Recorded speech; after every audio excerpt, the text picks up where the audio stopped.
This is a crazy goalie mask, but in the NHL, there are crazier ones, like a mask that inspired a serial killer. Can you even put that on a helmet? These are the 10 hardest NHL goalie masks, starting at number 10. Columbus Blue Jackets goaltender Elvis Merzlikins already has a name that turns heads, shared with none other than the king of rock and roll himself. But off the ice, Elvis isn't just about flashy glove saves and Elvis Presley references. He's also a huge gamer, so when it came time to design a custom mask, he decided to blend both worlds. One side of the mask features a Minecraft-style character of Elvis Presley. The other side, a detailed Minecraft build of the Blue Jackets logo, paying tribute to his team in a blocky, creative way. It shows how creative he is, both as a goalie and a gamer. And in a sport where masks are the ultimate canvas for self-expression, Merzlikins turned his into a tribute to the things he loves. But the mask at number 9 is something far darker, something that might make you fear the dark, or even run to the hills. Roman Tariq's Eddie mask is a tribute to the legendary heavy metal band Iron Maiden, known for songs like 2 Minutes to Midnight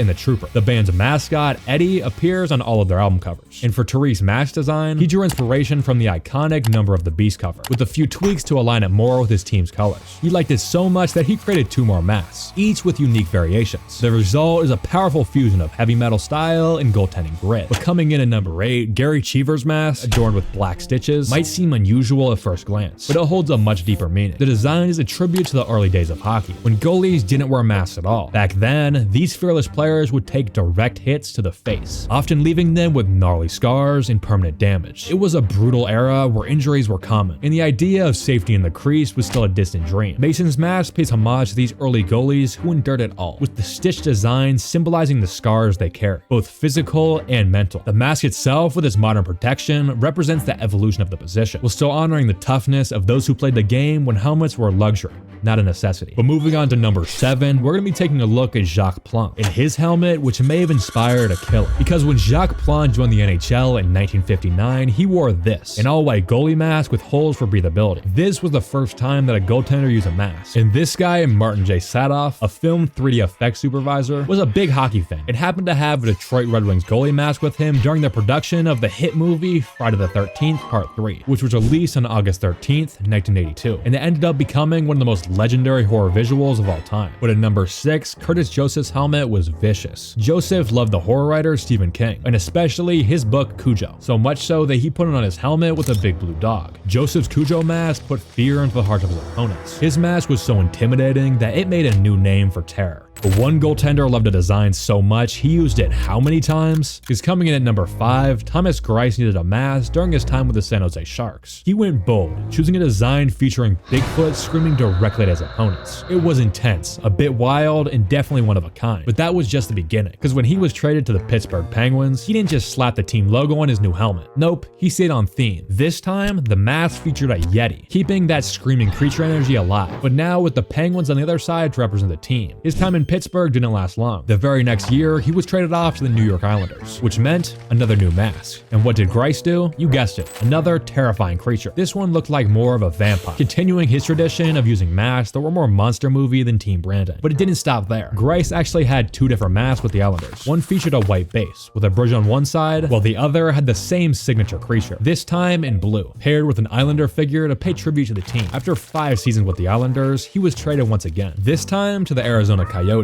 His first order of business, a new mask of course. This one brought Bigfoot back, but with a twist. One side had the familiar, intense creature we've seen before, but the other side showed Bigfoot in a more relaxed pose, just chilling beside the mountains of Arizona. It was a perfect contrast, showing both the fierce and laid-back sides of Greiss's style, and matched the desert heat perfectly. But this mask stirred up controversy. The double S at the end of his name was stylized in a way that resembled a logo associated with a certain German figure. The backlash was quick, and Greiss had to make changes, but before he could redesign it, he was traded again, this time to the Detroit Red Wings. His Detroit mask kept the same wild creature theme that fans had come to expect, but also featured a tribute to vintage goalie masks, a nice nod to the history of the position. And finally, just 2 years later, he was traded to the St. Louis Blues, where he arguably had his best mask yet, decked out in the team's blue and yellow. It was the perfect blend of personal style and team pride. In 2023, Thomas Greiss officially retired, leaving behind not just a solid NHL career, but a legendary lineup of goalie masks. Each one was bold, bizarre, and unforgettable. He didn't just wear masks, he made them his own. But at number 4, John Graham's mask almost got him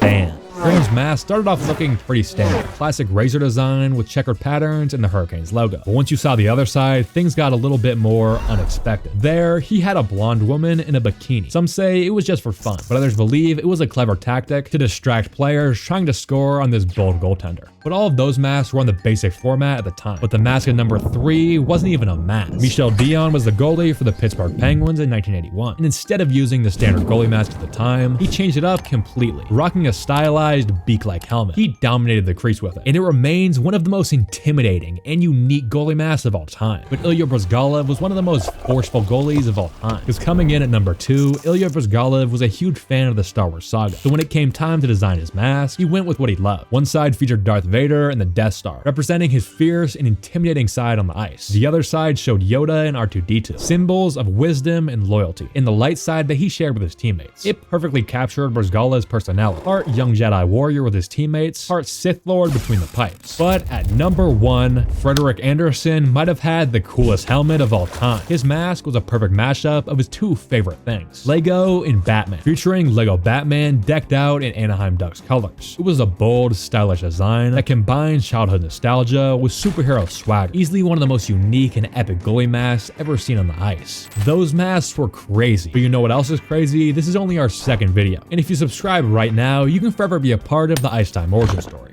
It's ice time. Hockey